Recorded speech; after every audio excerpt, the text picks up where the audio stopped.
It said everything happens for a reason, but maybe everything happens for a Reese's. Take noise-canceling headphones. Do they block hearing to heighten taste? That sound seems to show everything happens for a Reese's. This podcast is brought to you by Colgate Total. We take oral health as seriously as you take sports. That's why Colgate Total Active Prevention uses advanced technology to help prevent oral health problems like cavities and gingivitis before they start. It's clinically proven to provide 24-hour antibacterial protection with twice daily brushing after 4 weeks of use. So get a winning routine and prevent oral health problems before they start. Shop Colgate Total Active Prevention at a retailer near you. The Emmy Award-winning HBO original series Hard Knocks Training Camp brings viewers into the preseason with unparalleled access to the reigning Super Bowl champion Seattle Seahawks. Go behind the scenes with Sam Darnold, Jackson Smith and Jigba, and the legendary Dark Side defense as they prepare to make another run at the NFL title. See how the best in the world take the hype and pressure head-on. Your football fix starts here with the personalities and challenges that define a championship team. Bonds will be built. Bloopers will be captured. Hard Knocks Training Camp with the Seattle Seahawks premieres Tuesday, August 4th at 9 p.m. on HBO Max. Dude, you killed it. You got a lot of help. Are you kidding me? I was up there with 3 professionals, okay? And there, you can do no wrong when Taylor's on stage. The one thing I told myself is do not drop the baby. The golden rule was do not drop Taylor. Get her to the couch. Say, do not hold on to the baby. Don't drop the football. No fumbles. No fumbles. Hold on to the baby.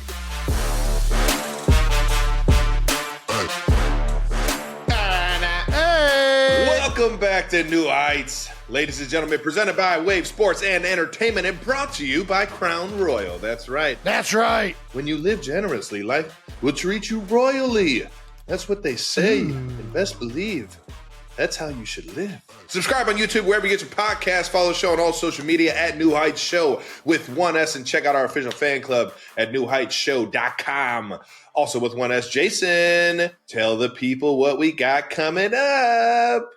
We got another great episode for you guys. We're going to recap everything from my time in CIL at Beer Bowl The Deuce, as well as take another look at some of the weird stuff you guys have sent us on the show. Whoa. Of course, there is very little happening in the world of football right now as everybody is gallivanting the world and not playing football. Well, speaking of gallivanting the world, we're going to get into Travis taking the stage at Wembley. But first, don't you get too excited. right now. New news! New news! Coming in hot. All righty, new news brought to you by MTV's The Challenge 40 Battle of the Eras, premiering Wednesday, August 14th at 8.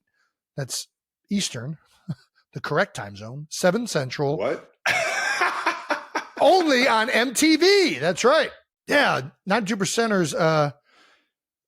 Thanks for tuning into this episode. It's the end of season 2, which I don't even know what seasons mean. We just do this show. All that means to us is that we got a nice couple months off from podcasting because I guess in 3 weeks' time, Travis will be in the middle of training camp. Yeah, literally. And let me tell you, not enough time to do a podcast, especially the best podcast in the world. All right now. He's going to be busy focusing on football, getting in shape for this upcoming season. So we're going to be off for about 2 months. When's the next episode coming? Do we even know? September?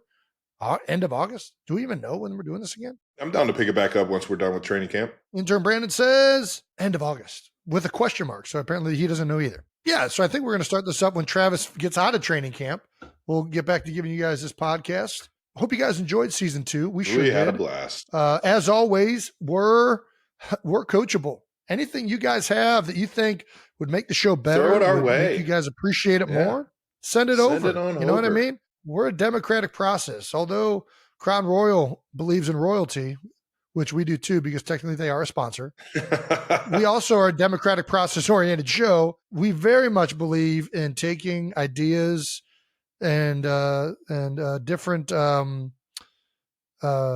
requests that you guys might have to make this show better. Either way, we're all throughout the off season of this show. We're going to be updating all the show's social pages. We might drop some never before seen footage on social and YouTube. So that's terrifying if you ask me, but should be entertainment nonetheless. Yeah, hopefully they're not going to sabotage us because they got a lot of stuff they can put out.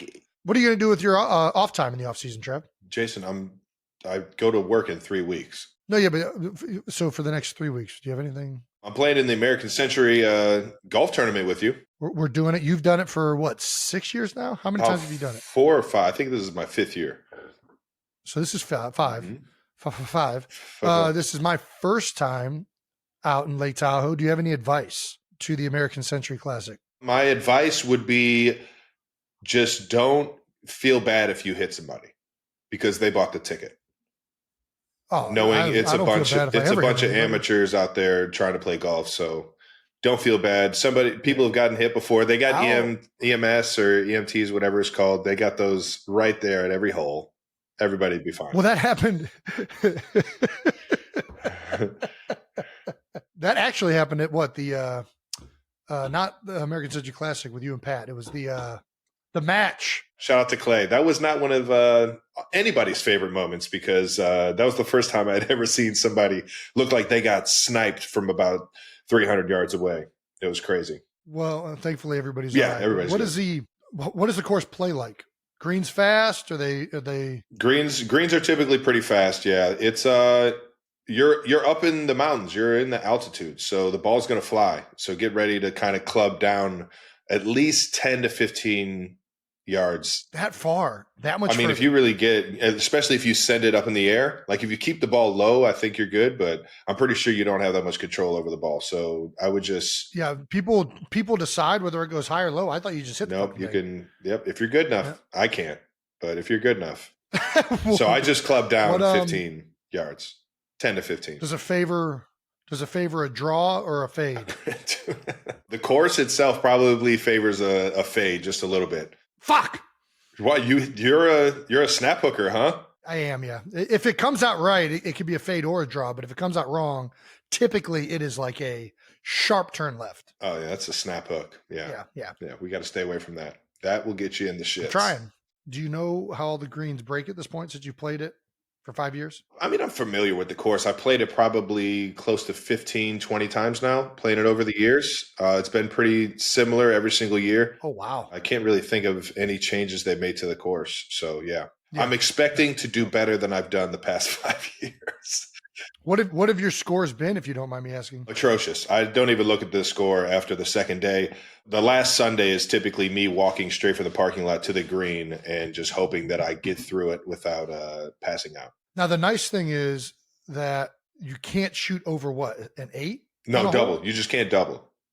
I mean, you can't triple. So after a 6, you just pick it up? Well, depending on whether it's a par 3, par 4, par 5. So if it's a par 4, do I stop at 6 or 7? Just pick the ball up. Oh, that is going to save me because I'll have I'll have some great holes, but what really does me in are the snowmans. That's what really just those aren't fun. Gets my score all sorts of screwed up. Well, the thing is that a double. So you can just go. So if you're putting for par, well, yeah, you don't want it. So if you're you got to think of it as you're like, hey, I'm just going right at. You got to think of it as points. No, you got to think of it as points because a bogey, you don't lose any points. It's not like total score. It's not total. It's not. You don't add up like whether you got a 3 on a hole. It's like whether or not you got a birdie, par, bogey, or double. A double bogey is -2 points. A birdie, I believe, is +3 points.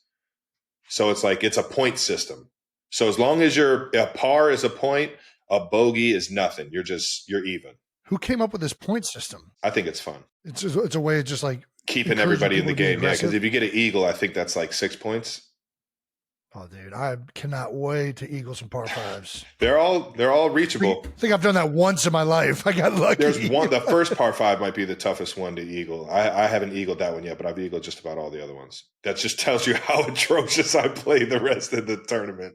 I was about to say, if you're eagling, all right, there we go. Well, now I'm officially terrified. Do we know who we're golfing with yet? No, man, but we got some fun. We got some good additions this year outside of just you. Yeah, there's some good additions. There's a lot of people. Moss Teller is always one of our boys is always out there. He's signed up. Who else is out there? My guy Chan Parsons, Blake Griffin making an appearance as rookies in the tournament. We saw Blake out in France. Hell yeah. I heard Jimmy Fallon. Rob McElhenney is a new addition to the putter away from Jimmy. There you go. Yeah. Around lakes, around any of the ponds or lakes, don't miss a putt. or just don't hand him it. He might fucking. But then I'm not gonna lie, he got me a golden. Jimmy putter. asked to see any of my clubs, he got me a golden putter after that, so it was really nice. So maybe you just hand him. What is it? A mallet putter? Is it a blade? It's a regular face. It's just a golf putter. It's not one of those fucking like turtle heads or like flying saucers. But does it have like a back on it, or is one that's like ambidextrous, where like it's the same on the front as it is the back? No. Is that what you go? Is that what you putt with? You putt with a putter? It's called a bullseye putter from Scotty Cameron. But I don't know why I like when it just looks like it's just like a fucking. Yeah, you can see it. Yeah, you can see. I just feel like I can. Better, I believe. I'm better at knowing right away whether I'm pushing or pulling like a putt, and I feel like I hit it straight usually. The issue comes with controlling distance because there's not a lot of help in the form of weights, and like if you want that thing to move, you got to give it a little bit of gas, and that's not always the case out in Tahoe. Keep it calm. One thing you have to wear are pants, Jason. Make sure you bring golf pants. You have to wear. That's all I wear. I don't wear. I pants. Actually exclusively only wear golf pants when I go. Sorry, that's more of a like. I know I'm going to be outside in the sun for 4 hours, and I'm not a big sunscreen person, so I prefer to wear long pants. Oh, and bring chapstick because the altitude gets you by like the second, third day. I do not wear chapstick. All right, well, your lips are just gonna be chapped as fuck, so you're good. They'll all auto-regulate. These babies. They'll auto-regulate. You're such auto-regulate. The mustache also keeps the moisture on them. Jason, I'm not sure if you understand how that works. Travis, I climbed Mount Kilimanjaro and didn't bring chapstick, and my lips were completely different. I don't wear chapstick. Chapstick is big. Chapstick causes your lips to dry out, and then you have to put more chapstick on. So I just don't put the chapstick on in the first place, and my lips don't dry out. Actually, Kylie wears chapstick, and sometimes when I kiss her, I get it on my lips, and then I'm furious, but I don't tell her because she's my wife and I love her. But yeah, really, the things you do for love, you know. I'm anti-chapstick, dude. Barkley. How can we forget about Barkley? Well, he's announcing it though. No, he plays in it every year. Oh, I didn't know that. I thought he was like a commentator of it. Yeah, that's where I really got to hang out with him for the first time, was playing golf with him. Dude, I played golf with Chuck and Mike Quick maybe 2 weeks ago. It's so fun. Nice. I don't know if you can have a bad time around Chuck. He's so those guys were cracking me up. Jerome Bettis. He was there my first year, actually. I took a shuttle to the airport with the bus and his family and just was kind of like picking his ear on like just being a professional and stuff. And it was cool to, I don't know, just get the wisdom from one of the greatest to ever do it. And yeah, he's awesome. I mean, it's my favorite player growing up. So yeah, so it'll be a fun time. That's what I'm doing with some of the free time I got left. And outside of that, I'll be working and getting ready for year 12, brother. Sounds good. Let's get this thing moving to some fan mentions of the week. We've been tagged in a bunch of pictures of people with Kelce tattoos over the past couple years, but we have this guy who is this I am good pastor from I don't know where, but he got a tattoo of a garage beer. Oh my gosh. This is actually, holy cow. This is intense. This is actually a really good like drawing. This is pretty good. No, they nailed it. It actually, I thought it was fake at first. Like it was like one of those, like you just put water on it and put it on the leg and then peel it away. No, that is real deal, Holyfield. Sure? It's a real, how do you know? How can you tell the difference? I don't know. You're right. I mean, more power to him if he actually did this. This is sweet. Well, now we got to take garage beer to the fucking moon so he doesn't regret this. Brandon is saying he did it for $50 in free garage beer merch. Wow. And then we had someone who was at the celebrity bartending event in Seattle, which we'll get to a little bit later, but get Jason's signature tattooed on almost immediately after he met Jason, actually. Yep. Yeah. No, I remember doing this in the bar. I remember her telling me she was going to do it, and then she actually did it. You couldn't make it look nice, Jason. Dude, that was as good as I could do, signing somebody's skin. I thought that looked pretty good. God damn it. That doesn't look good. Doesn't even look proportionate. Well, I'm signing an arm, a forearm. I think that's that's pretty much what my signature always looks like. Yeah, it looks like a little kid just scribbled on it, but that's you. That's what you've always had chicken scratch. Yeah, I'm not known for my handwriting, but I think that's one of the things that makes it look unique. It's wonderful. The 6 is smaller than the 2. It doesn't look like they're on the same level. Were you hammered at this point? Probably. And I'm also signing behind a bar on somebody's form, reaching over. Like, it was not an ideal location to sign somebody's It's arm. unique. What the fuck is this creepy thing in the background of the middle photo? What do you mean? Do you see that? There's like a head on a pole. Yeah, it is interesting. You gotta watch out. Those Philly fans, man. There's some interesting people. Yeah. Would you ever get a tattoo of No. anything? We talked about it. We talked about doing like a family crest or something like that, or have some fun that me, you, and Dad could have got or something. I don't know. I would still be open to it. I just don't have the creative like desire to want to like get a tattoo. Yeah, it's the forever thing that really puts a damper on. It's like, I just don't know. I think all of it looks sweet. I just don't know like what one tattoo would look like on me. Yeah. I've never pulled the trigger either. Don't plan on it. I might get wedding ring tattoo because I take my ring off to do a lot of things. I don't like having rings on. You're notorious for losing rings, Jason. You don't have to explain yourself. Yep. So I've thought about just getting a tattoo. So I like. How does Kai feel about that? That's the real question. The tattoo? Yeah. She's like, oh yeah. Oh, she's indifferent. She's like, yeah, if you want to do that or not. I mean, she's a little upset that I lose my ring sometimes. And but yeah, the problem. Worst tattoo people can get. What's the worst tattoo people can? I don't want to put people on blast. I mean, I think a garage beer tattoo is about as bad as it gets. No, dude, that was sweet. I think the worst tattoo somebody could get is like when they get a tattoo of like a team winning a championship and then they don't win the championship. Yeah. I think that's probably the worst one you could do. I don't like ultra realistic tattoos. Oh, I'm so in. Or like portraits of people. That's where I'm in. Because you like those? Yeah. See, I'm out on it because one, I don't think it usually looks that good unless you have like a really good artist who like nails it. Yeah. But then two, it just doesn't take into account that the body's going to sag and move over time and that face is going to look absolutely horrendous in like 20 years. Yeah. I think you're onto something. Have you ever seen like the little patches, like the patch tattoos? It looks like somebody like sewed a patch onto you. No, I'm in on that though. That sounds good. Yeah, I would do that. I don't know what the patch would be, but I'd do it. The tribal stuff looks good, but if you're not Samoan or Polynesian, to be honest, if you're a white guy with tribals, it's just, I'm judged. What?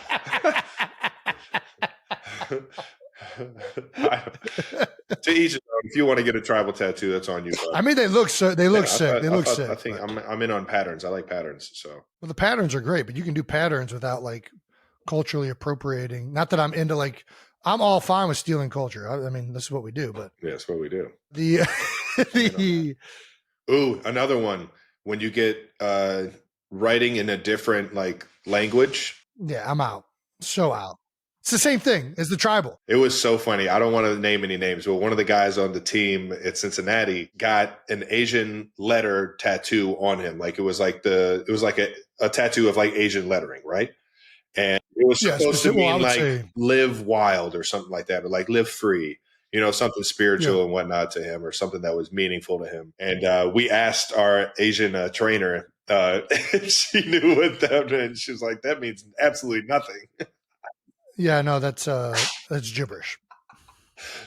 Those are 4 random symbols. You just got absolute nonsense drawn on you.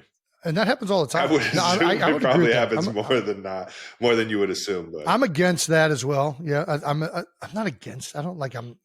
Whatever floats your boat. Do whatever you want. Whatever floats your boat finds lost remote. We learned that from Outcast. What is the best and worst location for tattoos? That's the real question. And I kind of have like an idea because I get dry needled a lot in some like very. Oh, so you're going more pain. I was just talking about like worst like spot. Tramp stamp? That's a bad one, right? Especially if you're a guy. I mean, it's a bad location for a tattoo. To each his own. I was going to go face. Face is it's just a strong move. It is to get a face tattoo. It is, but if it's done tastefully, I appreciate it. I don't know. I haven't seen one that I've appreciated yet. Posty, man. Post Malone's got a few. I like Post. Listen, I think Post is amazing, but I think You're indifferent about it. I hear you.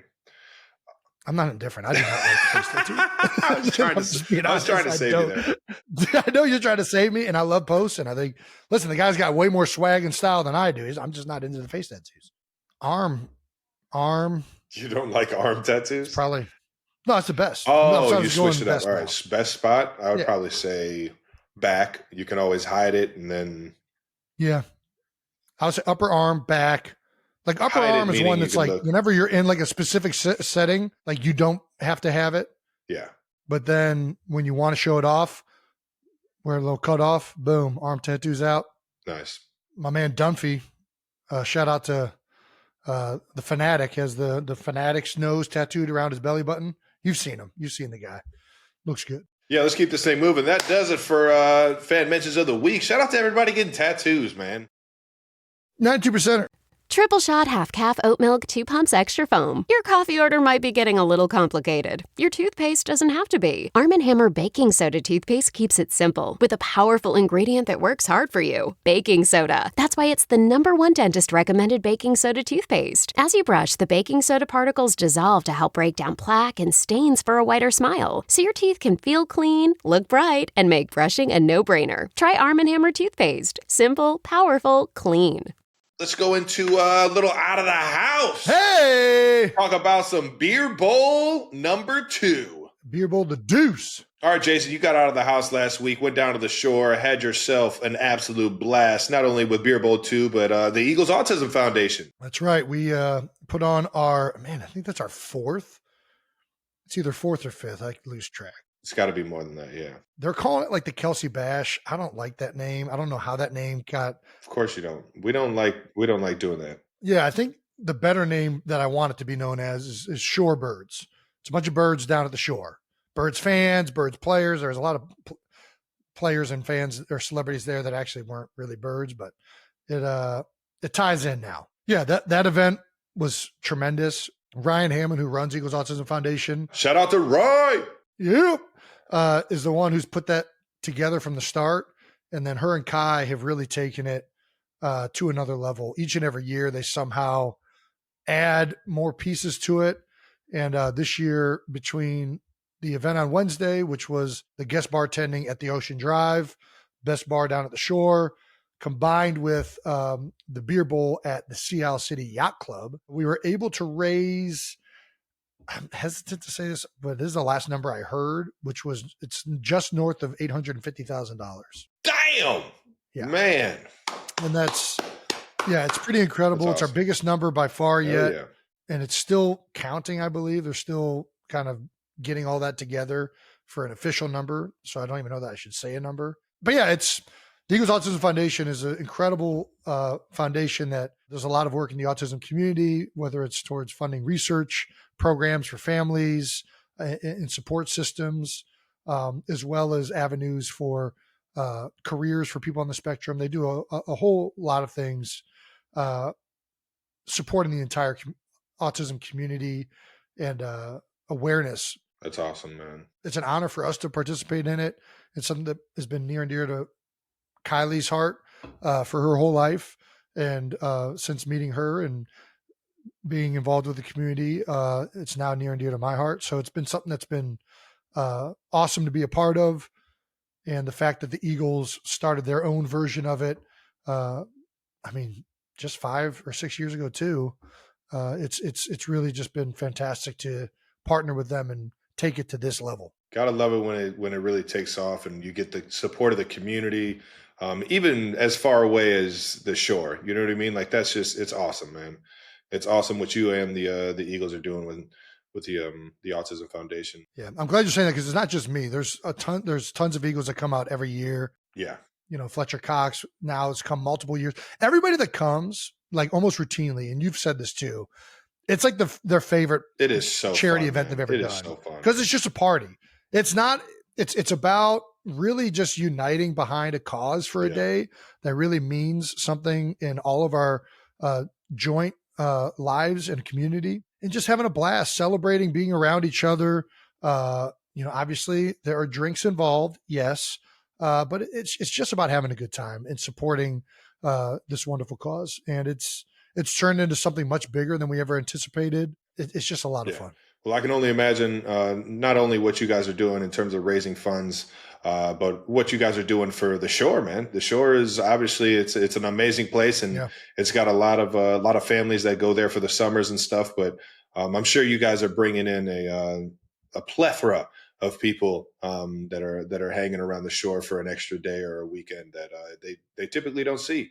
So it's awesome to see, man. It's awesome to see. Highlights of the bartending, though. The OD it's one of my favorite places ever. How was that? Oh, as usual, it's chaos. It's a packed house. Everybody's trying to get items signed and drinks, and you're trying to figure out, who are you actually taking money? I mean, people are just hanging money out of their hands at all times. You're trying to navigate, who am I getting to? And there's no way you're going to get to everybody. The last time I was there, it got to the point where I was doing $100 chug offs. Like if you, that's still $100. That's a good one. That's a good one. That's bar. That's also how you get shit faced. That is how you get shit faced. The real way you get shit faced, and I tell this to everybody who's coming for the first time, is shots. You can't do liquor. You got to stick to just beer because you can't chug. The stomach's only so big chugging beer, right? But if you start mixing in like little, out shots, you're gonna be under the table unless your name is Landon Dickerson. That dude can drink. It's like an endless. Well, he's a keg. It's unbelievable. Keg. It's unbelievable. Makes sense. That's the key. You can do the chug offs, but just don't do liquor. I'll do shots of beer. Like if somebody wants to do shots, I'll pour beer in a shot glass and I'll do that with them. But I ain't like doing whiskey. Not for that event. That's fair. That's how you get through. Yeah. You got to set boundaries. Drinking boundaries are very important, ladies and gentlemen. You got to last. It's a 4-hour event and it's like nonstop. Did you have the chug off with your boy from the radio again this year or no? No, and we need to redo that. I owe Seltzer. Seltzer, my bad. Sorry, Seltzer. I forgot your name, brother. And James actually used to work for the Eagles. He was like, dude, he was awesome. I don't know. He's such a good dude. Yeah, and I don't know what I forget what his official title was, but he was like the first one back when I first started in the league that when teams first started hiring social media specific content creators, that was what Jimmy was doing. And he was always asking questions and stuff like that. So we got to get an actual pint chug off and not a liter of beer and surprise him like that. Because he was definitely unprepared for it. We snuck it up on him. He'll be all right. Let's get this thing moving. Jason, one of the biggest, most viral moments of the weekend was this clip right here of you locking eyes with Kylie during your guys' favorite song, or one of them. Which one? Which one? Oh, Scatman. Is that your official Scatman dance? No, that was a new. That was just. I guess it came out of you. That was just like. It just was a natural moment. It just felt like the right thing to do. There's not a lot of space in that stage of flip cup, so it had to be limited to upper body movements, and that's what felt right in the moment. Well, everybody was saying you actually cheated on that first flip cup. They said you guided the cup. Oh, I definitely cheated. Unless if you don't call me out on it, I'm going to fucking I'm cheating. Again, we've been over this. I am taking advantage. If you guys are not smart enough to watch my offhand, I am going to assist. There's no doubt. And the third person, I think it might have been Sid. I'm trying to remember who was third in line. Might have been Dallas. I think Dallas was really struggling. Yeah. That's what you're not going to see a Kelce guy do. And I started struggling on that first one. And as soon as the other person flipped it, the attention goes to the next person drinking. That's an easy, hey, whoops, that left hand stuck in there. Anybody see it? Nope. Nailed it. Please do not give away the Kelce strategy. We cannot give away. That, my friend, is a flanker move if I've ever fucking heard of one. Oh, no doubt. Oh, the tension's over there, boys. Nobody's looking at me. Yeah. Oh, my God. You see how fast he's chugging that beer? By the way, Scatman is a song, before we move on, was a song that Dad used to play that for us. Why is that such a song that rings into my head? Was it just popular in the 90s? I think it was late 90s, early 2000s. Yeah. I think it was just our childhood. I forget. There was a movie that played it that had it in it maybe. I think we were just into it. Do you know what that song is about? Dude, it's about stuttering. So the guy who sings it, Scatman John, was a stutterer, and he couldn't he stuttered in everyday talk. So he had to learn to pronounce words correctly and use his mouth in a certain way that made him really good at scatting quickly. And then he decided to write a song because when he was scatting, people couldn't tell that he was stuttering. And then the whole song is like an uplifting song about like how like if the scat man can do it, so can, like the whole thing is about uplifting people to overcome trials and tribulations, which just made me like the song that much more. Besides the fact that it's a fucking banger. So shout out to Scatman John, no longer with us. Scat man, it's classic. I can't even do it. Because you're not a scat man. That's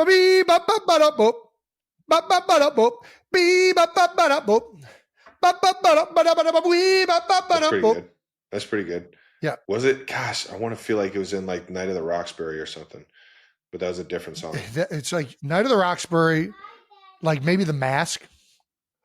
Curly, what are you doing up there? Did you hear Scatman? Do you like Scatman? That's the real reason I've gotten back into Scatman. The kids How love can it. you not? Basketball. It's in a movie. You're right. But I anyway. like thinking about basketball. Moving on to Beer Bowl Deuce. As everyone probably saw this year, it was a nautical themed beer bowl. Yeah.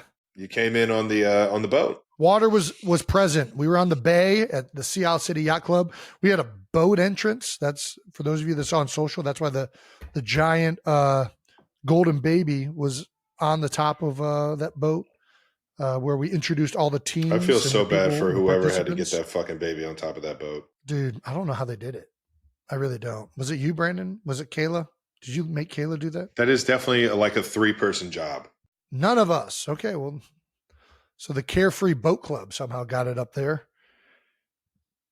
Shout out to them. Shout out to them. But no, it was electric. There was a lot happening. I'm not going to lie. And Kylie was helping.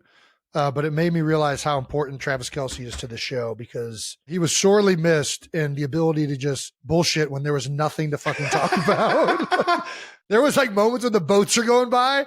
There's nothing happening. There's no card. And I'm like, hey, look at that horse costume. And like, because I'm on a dock by myself, I'm getting nothing from anybody.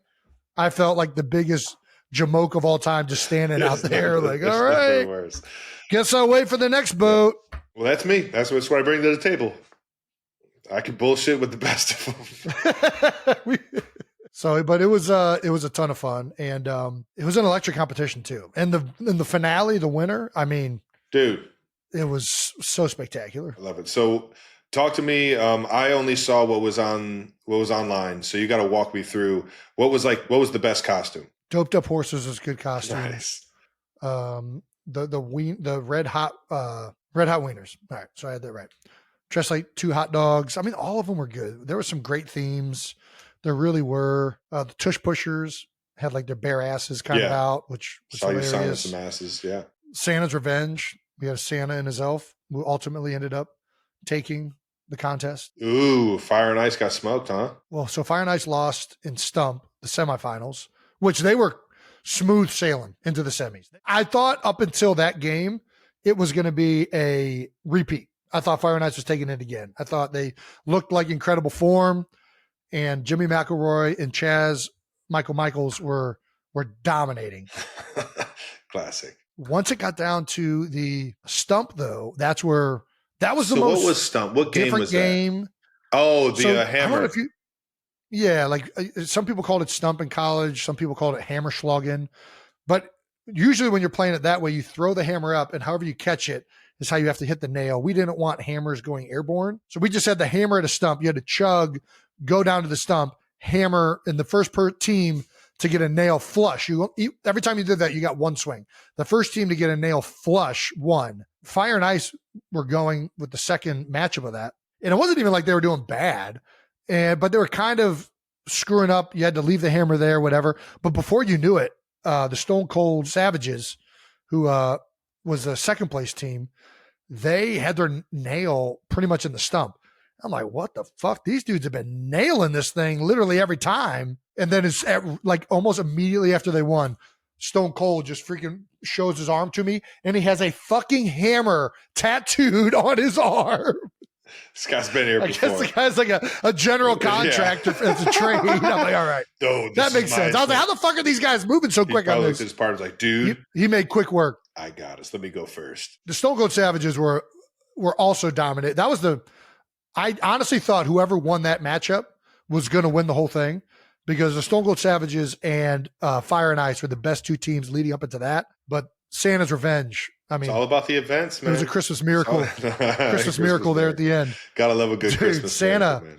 Santa housed that beer. He nailed it. It was like milk and cookies. I knew Santa could house a beer. You could see it on his fucking face. Dude, and he was jolly as shit. Played Mariah Carey's All I Want From You. That's good stuff. Her Christmas song.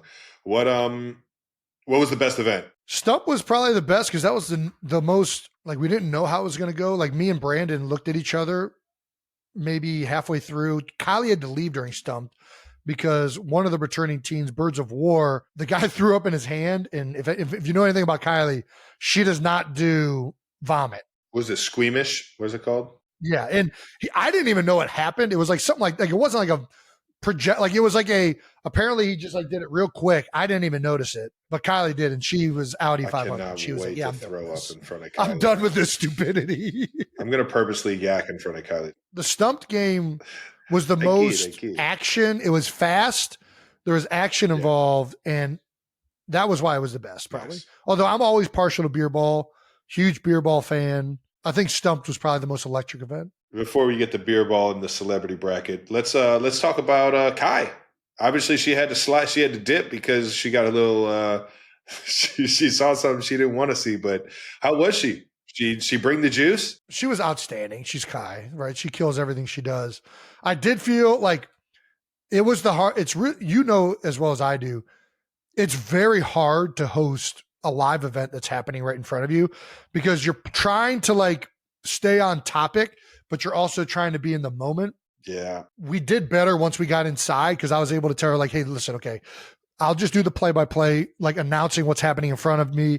And I was able to hand her kind of like the cards with some of the backstories of the teams on them so that she could kind of just go into that portion of it. Yeah, you just had a better flow of things, yeah. But I will say, I thought our team did it. Brandon let her up to dry. They did not do a good job of compiling data on those cards. I was a little bit upset, but yeah, it was all right. It's fine. God damn it, Brandon. She did great. She's kind. How dare you fucking make Kylie feel uncomfortable? Well, no, the only person that felt uncomfortable was me. Kylie handled it like a pro. I was the one who was like, guys, I can't operate without these cards. You know I need these cards. You're such a fucking prima donna. All right, let's get to the celebrity bracket. Shout out to Kai for stepping in. Love you, Kai. I'll never put you in that situation ever again. All right, celebrity bracket featuring Todd Harrimans. Haven't seen Todd in a while. Connor Barwin, Ross Tucker, Carl Nassib, Bo Allen, Sidney Brown made an appearance. That's and right. Maniac Malloy.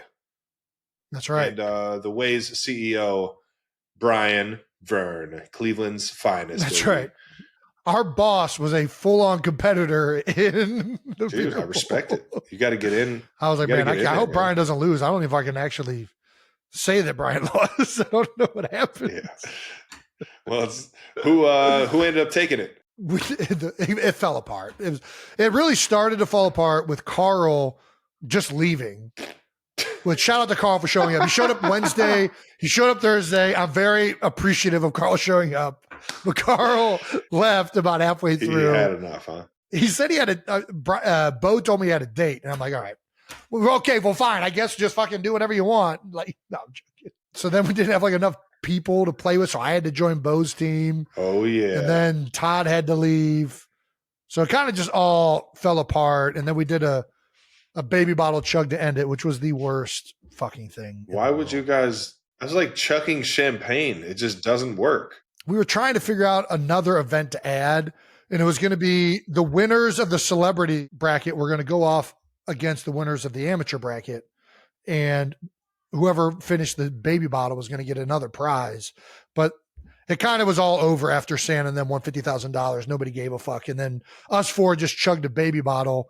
And like when you're sipping like beer through a nipple, it just turns to all foam. Of course it does. It was so disgusting. I don't know why. It was so gross. It makes no sense to do that. You guys are ridiculous. It was really stupid. All right. Well, you and Bo playing, who is that? Todd and Maniac Malloy. Yep. You guys playing beer ball against each other looked like it was absolute chaos.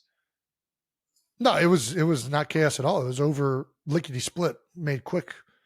You know that this is my best game, Trev. It is. I am the Wayne Gretzky. You're the Michael Jordan. Yeah. I don't know that I might have been beaten before. I've never seen it. Yeah. I mean, it's just a game that I've got all the strategy down. I know how to operate it. And I mean, it just happens so fast before you even have a chance to react. I don't know why this is the picture that they put on the fucking rundown, but it's because Bo is showing off. Rear end is just, he's definitely, he knows that camera's behind him and he's just like purposely. He's peacocking right now. He is showing that thing off. Because that thing. He has the tightest shorts imaginable already on top of it. That's what he wears. He's a tight short guy. He actually bought this outfit. Kylie, him, and Ryan were at a store while I was at home with the kids, and they went to this store, and he put this on, and everyone told him it was too small, and he said, "No, what are you guys talking about? This fits great." He knows what he's doing. He's showing off that physique. That's a lot of squats that have earned that right. Well, Ross Tucker did bleed all over the table during beer ball. Ross deserves an award for like highest energy of all the right after Flip Cup. He was bringing it. It was. Oh, well, he's always going to bring the juice now. Ross was a wonderful addition to both Wednesday and Thursday this year. Tons of energy, really made the event fun throughout. That's and awesome. he was dominating as well. His thumb bled because he knew the strategy because he played with Connor of beer ball, which I'll give you. This is, if you're ever playing beer ball, you know that you can't open the can until your partner hits the beer. The problem with drinking out of a can is that you're limited with how fast the beer comes out. Yeah. So the strategy, if you've ever played the game and you know what you're doing, is to peel the hole down with your thumb. It's all about airflow. The problem is when you don't know how to do that at like an angle, like if you're an experienced guy, you know, it's like a can opener. Roll it. Yeah.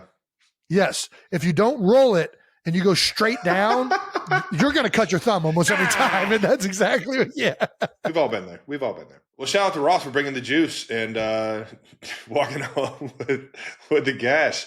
Fuck it. He just know the guy was giving it his all. Nice. Are we doing it again next year? I mean, yeah, why not? If people want to. I will say this. We were doing another event on the back of the dock that involved the water, where teams, so every year we invite alternate teams, mainly in case teams that are supposed to be there for the event don't make it there on the day of. We still have 16 teams. Yeah. So this year, as a change up, after there was a playing game for the last spot, those teams participated in another event that was happening on the dock where there was garage beer out on a boat. And they had to use a raft, paddle out to the boat, get the cans of beer. And they were allowed to get, I think, 6 cans of beer per trip. And then on the dock, they had to drink them. They could recruit help from people, but somebody had to consume the beer. And then whoever built the biggest tower of empty beer cans within a lot amount of time won that competition that was happening. I was not able to witness it, but everybody that was watching that said it was a ton of fun to witness. That sounds like a fun gig. So I think if we do it again next year, I would like to see more incorporation of the bay and the water. They do like grease pole competitions over water. I think that's how we do it big. We have lifeguards. It's all safe, right? But I think that now that we're doing it at the Sea Isle City Yacht Club, I just feel like it's a waste not to utilize that water out there. Yeah. Maybe a blob. Have a competition for who can get launched the highest. Put like a wall so like you can see. I've always wanted to put get like launched. a 20-foot wall behind it, and then you can just like see whoever gets the highest. What's this? The X Games? Is it highest or whoever can do the coolest like flips and stuff in the air? I like highest. I want to see like. You want to see some Jordan Mailata launch Jake Elliott as high as possible. Dude, I know it's water, but if you hit the water wrong, you could break something or fuck some shit up. You won't break anything. What you will do is, and I've done this because in high school, I was trying to show off and do as many flips as possible off a diving board. You can't perforate an eardrum. If you land sideways on your head, it will knock your eardrum loose.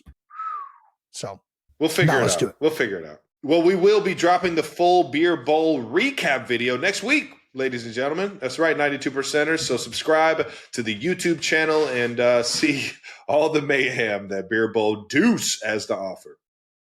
All right, Trev. We got to talk about it. Let's do it. We talked a little bit about the London trip last week, but for those of you that don't know, we were commenting really from night one because we did the show right before night 2. But on night 3, something magical happened that I think everybody that is following your life would like to hear your viewpoint on and your commentary of. What's that? Somehow you made your way onto the Era stage. I did. It's very unlike me. I'm not big. I don't love going on stages. Yeah, not a big, very shy, not very there are a lot of big people into out there. being in front of I crowds. really didn't feel at home. What can you tell us? First of all, how did this whose idea was this? Well, I initially mentioned it to Tay. I was like, how funny would it be if I just like rolled out on one of the bikes during the 1989, I know exactly what you're talking about. That era. She started laughing. She was like, would you seriously be up for like doing something like that? And I was just like, are you what? Yeah. I would love to do that. Are you kidding me? I've seen the show enough. Might as well put me to work here. And sure enough, she found the perfect part of the show for me to come in. There was no like bike in case I like ran into somebody else or like hit one of the dancers or anything. It was like the safest option. Dude, yeah. And sure enough, Cam and Jan, a part of the Torture Poets era of the show, are trying to bring Tay back to life, right? Trying to bring her back to life, get her ready to perform the rest of the show, so to speak. So knowing that she can do it with a broken heart, right? Which, by the way, I think that's turned into my favorite song. Even before this happened, that's a great tune. Dude. I'm so depressed, I act like it's my birthday every day. Nice. I think everybody can assimilate with like, you're fucking in a shitty mood, but you got to do it, man. You got to get up there and fuck. Hey, you got shit to do. Yeah, I love it. Anyways, True showman. And it's such a fun, like playful part of the show. And it was like the perfect area or perfect time for me to go up there, just be a ham and have some fun, not only with her, Cam and Jan, but the crowd, and like really like try and get everybody excited for the rest of the show. It was awesome. It worked. You guys killed it. It was had an absolute blast. It was so fun to watch. And I had never like I always wanted to pull out this move, but I never knew like when I should pull it out, like an area where it made sense. And it was the Dumb and Dumber, Jim Carrey, like him like doing tap dances. Oh, yes. That's one of my favorite moves of all time. It's a great move. And then just made sure I played with Tay and got her makeup right. It was a blast, man. I had so much fun. It was an honor being on stage, obviously with Taylor, but even Cam and Jan, knowing that me and Cam's brother, Colin Saunders, we played together, and Casey won 2 Super Bowls together. I finally get a chance to play against my brother. Yeah, you already know, man. I get the chance to play against him this year. He's down there in New Orleans playing for the Saints. Just one of my all-time favorite teammates. So to be able to rock the field with him and now rock the stage with his brother, you already know. As a brother, I try and like be supportive of all the good brothers out there, and the Saunders are the best. So good brothers for life, baby. But yeah, it was an absolute blast. Yeah, shout out to Colin. I used to hate blocking him because I always hate blocking guys that are shorter than me and smarter. Like it's the most annoying because I can't use any of my tricks and I can't get leverage on them. And it's just a frustrating matchup for me. He's tricky. Yeah. So I always did not like blocking Colin. Sir Banky. But the thing I enjoyed watching the most was the joy that everybody was having on the stage. Like you, Cam, I mean, Cam's always having fun. I mean, the dude has always got a smile on his face. I mean, even just this picture on the left of you looking at Tay and just a smile from ear to ear at like, I don't know, man. It was so fun to watch. I wish I could have been there for that, but it was so cool to watch it happen. Did you ever think in a million years you'd be a backup dancer? Dude, I've always been a fan of dancers. We're going to get to that in a second. I'm a big fan of backup dancers being around because they keep things alive. You know what I mean? Like team. Yeah. I'm a team guy too. I'm a team guy. You're an energy guy. You're a team guy. You know what I mean? I like to, I'm in here. I'm in it for everybody to have a good time here. And it's so cool. I mean, I've seen the show so many times at this point that like I'll find myself in the crowd just like doing like the choreography to some of the you know like, the moves and it's fun when the marks are. You already know it's fun to play along. So for them to be up for it and not only that help me and make me look like a pro, I guess it was awesome. Dude, you killed it. Obviously I will say this. You got a lot of help. Are you kidding me? I was up there with three professionals, okay? And exactly. You can do no wrong when Taylor's on stage because she's absolutely first of all, yes, you can do some wrong. You can mess up a show. Oh, listen, the one thing I told myself is do not drop the baby. Do not drop this. Do not drop Taylor on your way over this damn couch. The golden rule was do not drop Taylor. Get her to the couch. No fumbles. No fumbles. To the baby. Hold on to the baby. Yeah. Coach Bieniemy always used to say that ball has our dreams, goals, and aspirations. You do not drop that ball. Shout out to EB over there at UCLA now, man. Well, your moves between the old-timey shuffles. This dude, look at this heel click. You are, I don't know how, but your body is at a 45-degree angle. That's some athleticism right there. And you landed this. Yes, of course. Like anybody else, you take a picture of this halfway through a jump, they aren't landing that. That takes some skill. About time my heel click paid off. I've been doing that shit since I was like a fucking toddler. That's right. Did they cheer louder for this moment or like you scoring a touchdown in Arrowhead? Are you kidding me? Like, what is the more like rambunctious crowd in that moment? I would say that the touchdown cheers last a little longer. That makes sense. This is more like after the surprise. When everyone found out that it was me, because it took a second for everybody to figure it out. And then they kind of put the camera on me, Cam and Jan, like the three of us coming up the stage or on top of the stage. And that moment was pretty like jarring. I was just like, oh shit. Whoa. And you don't realize how big that damn stage is. I mean, dude, it goes all the way out. It goes from like the end zone to the 50-yard line. As big as a football stadium, like in terms of length. Yeah. And then on top of that, it's like, I mean, it's almost like numbers to numbers. Like it's way bigger than I could have ever imagined. So being on the stage, I was just like, man, I feel tiny up here. Like I was just like, oh shit. But no, it was awesome. And I didn't disappoint Taylor, so that's all that really matters. Yeah, didn't mess the show up. So Travis, do not fuck this up, Travis. That was my number one goal. Do not fuck this up. Do not drop Taylor. Do not fuck this up. You brought up background dancers and how much they add to the energy and excitement. So the New Heights team did us a solid and brought out this old tweet from Travis Kelce, which we know that Travis has some horrendous tweets. Gold in his tweet locker. I just want to have permanent background dancers to my life. They make singers look so cool. And you got to officially be a part of it. Yeah. Do you still want background dancers in your life? I mean, 2014. Yeah, that was my rookie year. So yeah. I get flashbacks to the Family Guy episode where he just has a band following him around all day. Yeah, that was a good episode. I'm down for all that. Maybe not every day, but maybe certain situations. Like if I score a touchdown, get some back. I feel like somebody did this where they hired a New Orleans street band to just follow him around for a day. I feel like somebody. This has been thought about before for sure. It's electric.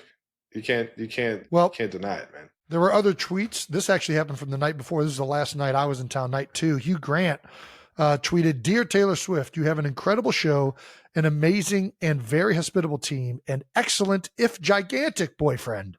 Hashtag in parentheses, tequila shots. Thanks so much from one aging London boy, wife, and thrilled 8-year-old." Yeah, it was pretty crazy seeing Hugh Grant just walking around this tent that I was in. That was the second night, and you were there that night. I mean, it wasn't just Hugh. It was Tom Cruise. It was Ashton Kutcher. And Mila. And then Liam Hemsworth. Yeah, Leo was in that thing, night. dude. It's so cool. The Aussies are so much fun to be around, aren't they? They are. They know how to party. That's for damn sure. I've been fortunate to meet him and his brother this offseason, and both of them just don't disappoint. They just seem like the coolest guys. Yeah, they were, and everybody was having fun in that tent. Let me tell you. Everybody. Part of it too is like Hugh had his 8-year-old there. Like the kids that are in there mixed with like the grown adults that are acting like kids. It just leads to this energy that's so infectious. Like you can't help. It really comes down to just the magic of the show in general and the energy. It was unbelievable. And the kids that were in there were like, they knew every single word to every single song. Yeah. And so do you. Like it's just like, I don't know. I think these are my first 2 concerts ever going to. And you realize so quickly that you know every single word to these songs. Everyone in the stadium knows every single word to these songs. Yep. And you get just in this trance of like energy that Taylor and the entire performance is exuding, but then everything this music is exuding, everything the fan, it's just it really just takes you by storm. And the breath of like young to old mixed in, it's so unlike most, like there aren't that many concerts where like adults and an 8-year-old can go to and they're both going to enjoy this music. Yeah. It just doesn't happen.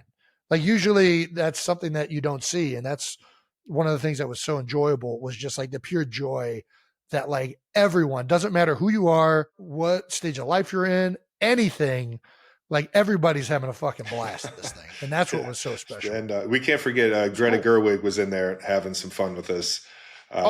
She had. I'm not sure who the little one was in front of her. I didn't ask whose kid was whose, but I'll tell you what, the little girl in front of Greta was having the time of her life, and that only made me like want to have the time of my life with her.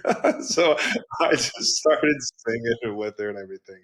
It's just it's a blast, man. Between the all 22 hat, the kids that are in the tent, the kids that are in the stands, the adults that are just like. There's like something where it's like this like youthful enthusiasm that everybody has, and people captured it on cameras. Oh yeah. Like it's just, that was definitely one sort of of like the best way to describe it is electric. Yeah. It just takes you completely by storm. Electric. I mean, dude, you just took a photo with Julia Roberts. I wish I would have got one. You're wearing Julia. You're wearing the Irish national team. Yeah, I believe soccer this is the Irish right national now, right? team. It might be rugby. I'm not sure if it's soccer, if it's Could be football. Gaelic football. Have you seen Gaelic football played? No, I haven't. Not to go on a tangent, but in Havertown, there's like a bunch of Irish inhabitants, and they have like a Gaelic football like club that competes over in Ireland. And I've watched it. It's an electric sport to watch. It's kind of like soccer and football mixed together. It's weird. Damn, I gotta check it out. Yeah, I met Julia Roberts in Ireland, in Dublin, Ireland. Are you? That was pretty cool. She was awesome. Still surprised. Her and Stevie Nicks were in there having some fun. Dude, I'll tell you what. Gosh, Stevie Nicks. You might be the only one in the family that hasn't met her yet. Mom got to meet her down in Florida. I know. Mom met her backstage. And she is, I mean, every bit is what everyone makes her out to be. She's just so awesome. Just so awesome. Gosh. And just love to see her support and just meet her, you know, just some of these people you meet and you're just like, I don't know what I'm doing here. How did I get into this group of people? Unbelievable. Your talent is unbelievable. How you present yourself is unbelievable. And I am just a jamoke supporting his girlfriend. And it's just so much fun, man. It looks incredible. I'm glad you're enjoying it. How's Ireland been? Not in Ireland, but I was there. Got to go to a pub, have some Guinness. Did you go to the Guinness factory? No, I did not. Dude, you missed it. Not a big tourist guy. Not a big tourist guy. I like to randomly wander. I don't like to walk through. I agree. There's some touristy things that are there for a reason. The Guinness factory, they do a good job. The whole story of that brewery and like how it happens. I know it's a touristy thing, but they do it right. Either way, though, we went to Ireland after your London game against Detroit. Me, Mom, Dad, and then Kylie and her family because they're all Irish. And the best part about Ireland is just going to like random hole in the wall pubs that like all the locals go to. In my opinion, you just get to go and interact with all of them and play some. So you went to a random play some snooker, just a random spot. Oh, no way! Yeah, I think it's called snooker. I don't know what you're It's talking pool, but it's their version of pool. Oh, yeah, that's snooker. Yeah. It's a bigger table, and it's like mostly red balls. Red and yellow balls or something like that. The colored balls are worth more points, but you can't make those until after you make a red ball. Yeah. And then if you make them, a color ball goes back in the same spot until all the red balls, whatever. There's a whole like point system. And it was fun. Leave it at that. It was absolute blast. Got to hang out at a pub, got to have some Guinness on draft over there. Basically just beer, milkshakes, delicious. Dude, it's so good. And then I had my new favorite dessert shot, which is a baby Guinness. You ever had a baby Guinness? Shot of baby Guinness? I call it a dessert shot because it was literally, I think it's Bailey's, Guinness, and like maybe a whiskey shot in there, like a little bit of whiskey in there. And all three of them. Car bomb? But it's like in a shot form. It's like a little guy. It's like a little shooter. And you just, that's delicious. Ireland was fun. It was a good time. I'll tell you what, once you get off the plane, though, they have the thickest fucking accents that I've ever heard in my life. They do. Dude, especially if you catch one of these guys that like, I think it's Brogue, is it maybe? Where it's just like, dude. Is that English? Fuck. That's another segment we should do, is talking to other people that are supposedly speaking English and realizing that you don't know anything. It's like, dude, what the fuck are you saying, buddy? That's like going down to Louisiana and talking to somebody in the fucking boot from like the fucking trenches. You're just like, I'm sorry, what'd you just say? Exactly. Yeah. It's like, oh, it's so like one of the coaches off of Waterboy. What is that? Yeah, diggly dodo. Yes, it's exactly what it's like. Diggly dodo. I took a study of language class at Cincinnati, and they said that the reason that happens is because the teacher told me that everybody teaches themselves language at a young age. The teacher told me. It's one of the things that evolves because people teach themselves what words mean, and there's interpretations. So like over time, there's like, that's what slang happens. And then slang becomes normal words. And then like within certain cultures, there's like a higher dialect and a lower dialect. And like and he gave examples of like, like in New York, people that don't pronounce their R's. He went on to say that if you take two groups of people that are in the same spot of the world, mm-hmm. and they speak the same language and the same dialect, mm-hmm. If you separate them, within 100 years, you will have a language that sounds noticeably different. There will be two different dialects. Easily. Just in that short amount of time. Easily. In 1,000 years from separating, you have two completely different languages that are like undetectable from one another. I don't know. I just always find that fascinating. Yeah. Like, I think I needed a teacher to tell me that, but I will be like very curious. I will be curious. I could have fucking drew those dots and told you that. That was funny. I am curious on like what the original language was though. Is it like Spanish, English? I could be wrong, but doesn't all English come from Latin? There you go. Yeah. All romantic languages, I believe, are traced back to Latin. I hope I'm right on that, but sounds right. And that's why romantic languages are at least the most similar for us as English speakers, because like all of that influence really goes back to like one root language. Nice. Once you start getting into like Asian like languages and like Mandarin and all that stuff, I have no fucking idea. Like that is like a whole nother world. It's a whole nother world. Which is why people get tattoos that they don't know what they say. Way to bring it full circle. Well, that does it for getting out of the house. Shout out to Tay for letting me jump on stage with her. Who knows? Might not be the last time. You guys will have to keep showing up to these the Eras tour. Little teaser. To see if I pop out of the stage or whatnot. What is he going to do next? What could I do next? What is Taylor willing to trust? This yeah. I told her, I was like, yeah, no, this is how it works. Once I get comfortable, I just stop listening to what everyone says and I start doing my own thing. So she's got to really like autopilot. She's got to really him and weigh Pat it talk up. about it all the time. Andy's known this for a long time. He's got to let the big guy go. He's got great instincts. Let's keep this thing moving and no dumb questions. All righty, no dumb questions. All right, now let's get to some no dumb questions because there's no such thing as dumb questions, just dumb people. Let's get to our first one off of X. Rachel, hold on to Swift. I can relate to that. What's your favorite 4th of July memory? And also, is a hot dog a sandwich? I think we talked about this last year. Hot dog's not a sandwich. Hot dog's a hot dog. We don't even have to get into it.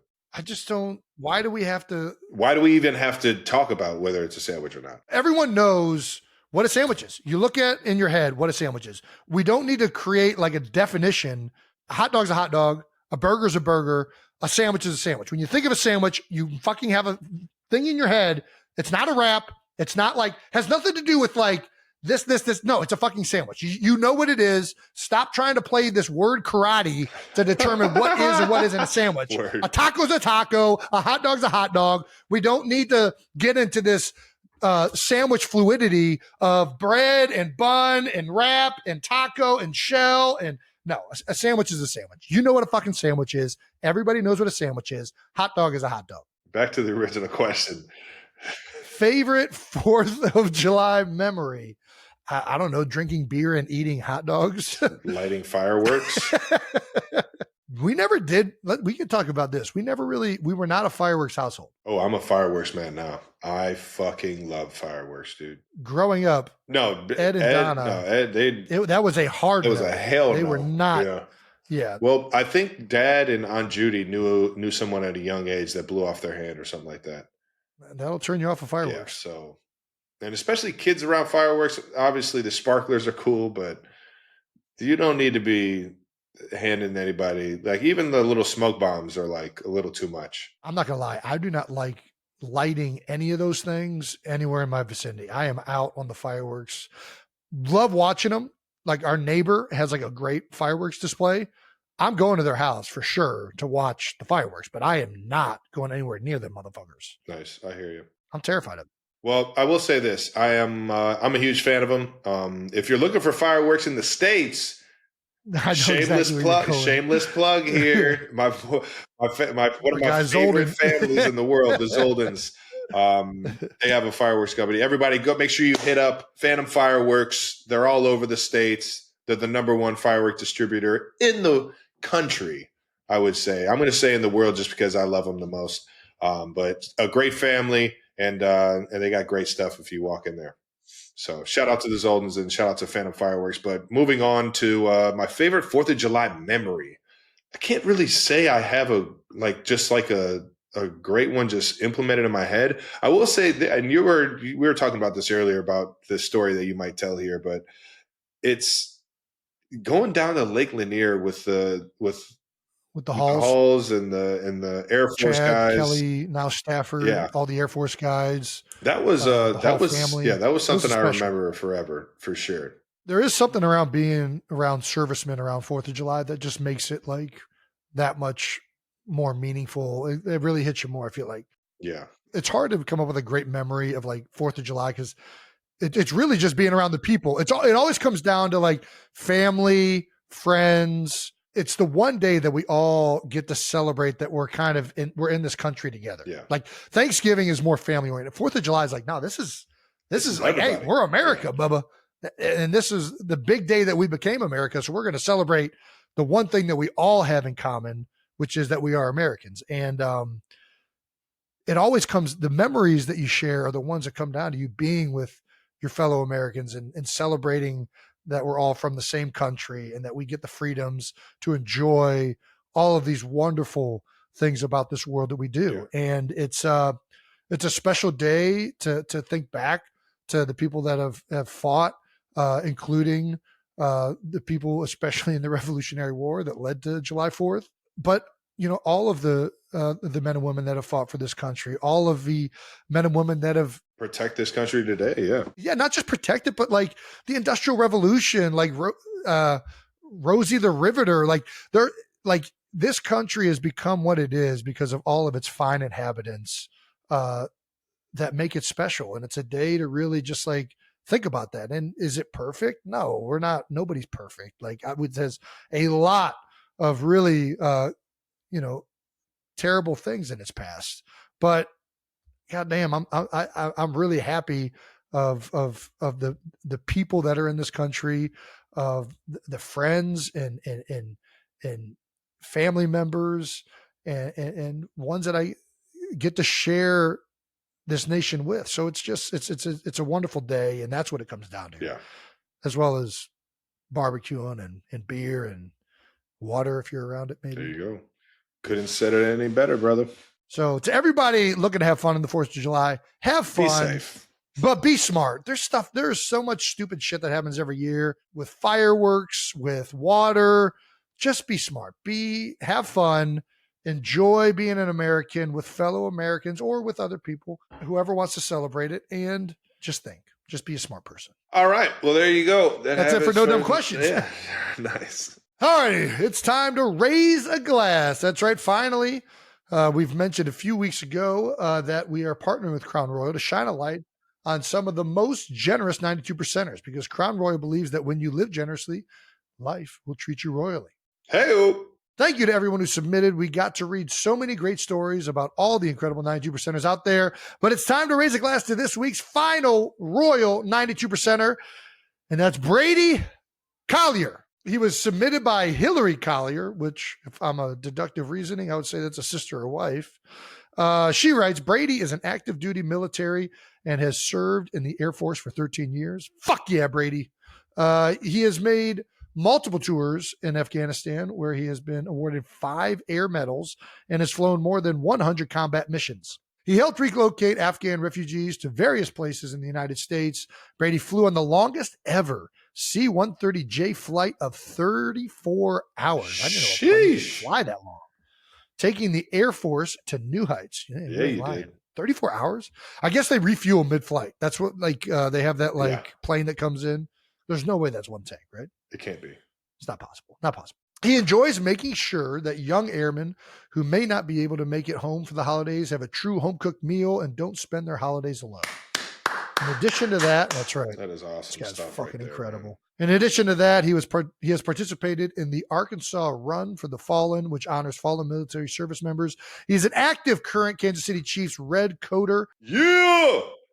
Yeah! Where he volunteers his time with many organizations and activities in the Kansas City area. What's a Kansas City Red Coder before I continue? They're the ones that greet you at the stadium. They're basically they help out, get everybody situated with tickets and oh, nice. Yeah, they're the best. They're just they're the people that just they're a warm welcome for everyone. Gotcha. And gotcha. Yeah, just the absolute best people too. This doesn't surprise me that Brady's a Red Coder. He also is a board member of the nonprofit Oath Fund. He helps raise money and organize events so that Oath can give grants to families who are adopting children from around the world who otherwise may not be able to afford to bring their adoptive children home. This is awesome, man.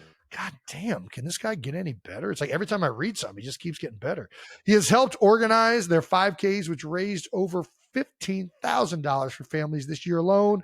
On top of all this, he is a great father to our 4 kids and actively involved in the sports that they play: hockey, baseball, and gymnastics. Nice. Got some hockey guys. God damn, this is a great family.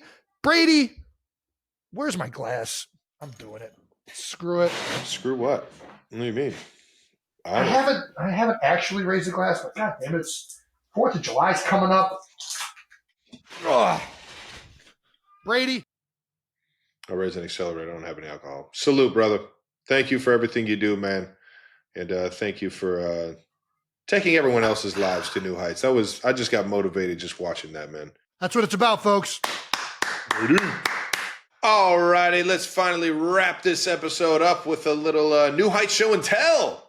Jason. That's right. I heard you got something in the mail, brother. I did, and I'm about to open it right now for the first time.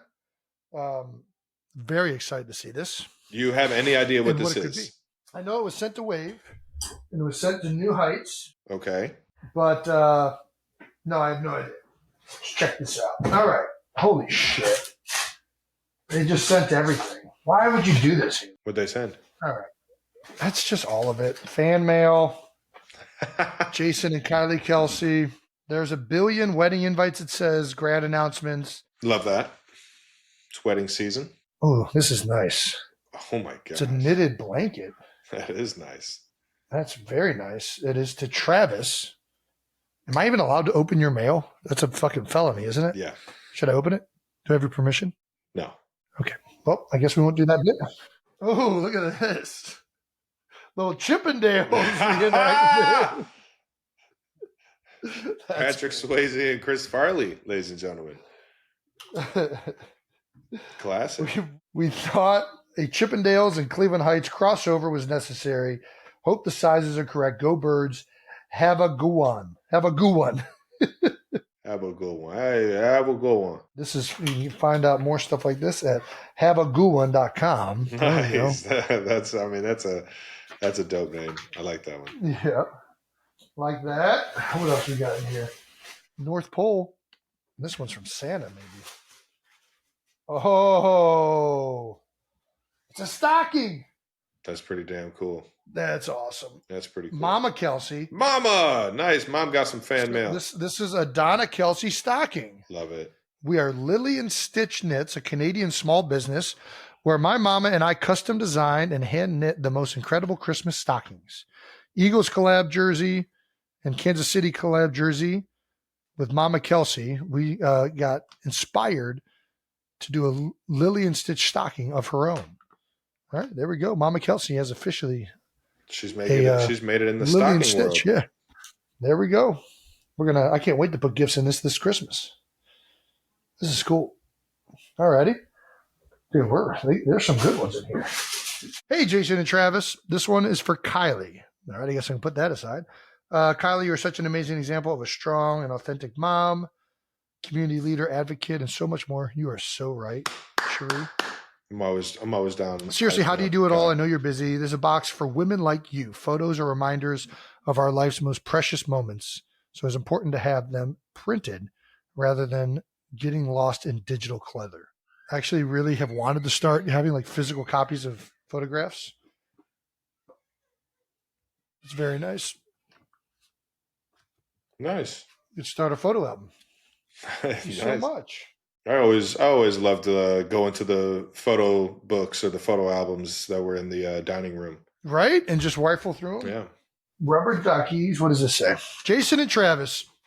Hello from a Swiftie turned 92%er. Congrats on the Super Bowl and retirement. My family and I have loved learning about football and watching you guys on the field. We also love listening to the podcast every week and are thankful for the laughs. I was inspired by Jason's luchador mask and the podcast a few weeks ago and designed these shirts for you guys. There's also a couple friendship bracelets and ducks. We are big fans of the F word and figured you guys would appreciate these fuckaducks. Nice. Dude. That's pretty good. That's pretty good. Dude. Revolting Blob. Hell yes. What is that? Adam Sandler? Yeah. Billy Madison? And then we got Chiefs Kingdom. Classic. Can't go wrong with the friendship bracelet. I agree. You know I like them. Knives? Dude, somebody send us knives. Shaves, Chavs, knives. Just wanted to drop a quick note to say how much I love tuning in every Wednesday for a dose of your awesome energy. In preparation for your blacksmithing trip, you mentioned a few weeks back, I've sent you each a knife to draw inspiration from. Dude, holy cow. Look at that. It does have the skull clip, and I'm a fan. That's a pretty sick knife. Dude, that's a knife. Oh my gosh. What the fuck? Speaking of not washing feet, dear Jason, please forgive me. I'm just trying to get my foot in the door to ask you to be on my song, Dallas Sucks. All right. But she did send a beautiful foot, which says, sometimes your feet get hurt from kicking so much ass. Huh? There might be one other cool thing in here. It's bubble wrapped. God damn, how do I open this fucking bubble wrap? This is like a treasure hunt. Oh, I can tell there's going to be something good in here. Duke's Mayo beer. Okay. That's fucking disgusting. It's pretty gross. That is foul. As much as I love mayonnaise, a lot of soap, some Bethany, this fire department. Yeah, Bethany Fire Department. Nice. I always love getting fire station T-shirts and repping them. Gotta support the fire departments. Whose patches too. Ooh, I love patches. I got a drawer full of just patches that I don't know what I'm gonna do with, but one day I'll do something with them. Well, I'm gonna make sure I get this knife out of the reach of children. Smart man. I'll be sure to send your knitted blanket Thanks, Jason. and unopened letter to your house. Yeah, don't you fucking open my mail. I don't even open my mail. Don't you dare open my mail. I'll send your knife as well. Thanks, man. All righty. Is there any good fan mail in here worth reading? I don't think so. I think you're good. All right, I'll get to this fan mail later. Okay. All righty, that about wraps up another episode and season 2 of New Heights. That's right. Unbelievable. You have a favorite moment from season 2? Man, it's hard to say. Getting my guy Santino on here, Schwarzenegger. I mean, you name it, man. There were Little Dicky. There were some pretty cool moments, man. Had our second Super Bowl episode. Dude. Had an episode in London. How about that? Yeah. Where is this show going to go next year? Who knows? Today's episode is pretty fun. We got to live in the moment. We got to keep taking this thing to new heights, baby.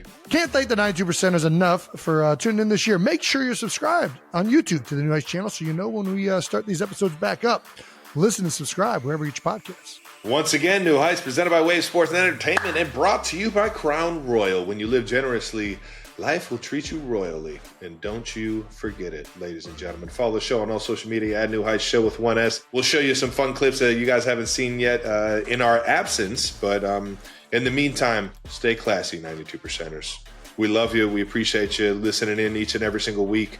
And hopefully we'll see you sooner than later. Thanks to our production crew, Wave. We love you guys. 92%ers, we love you guys. Peace.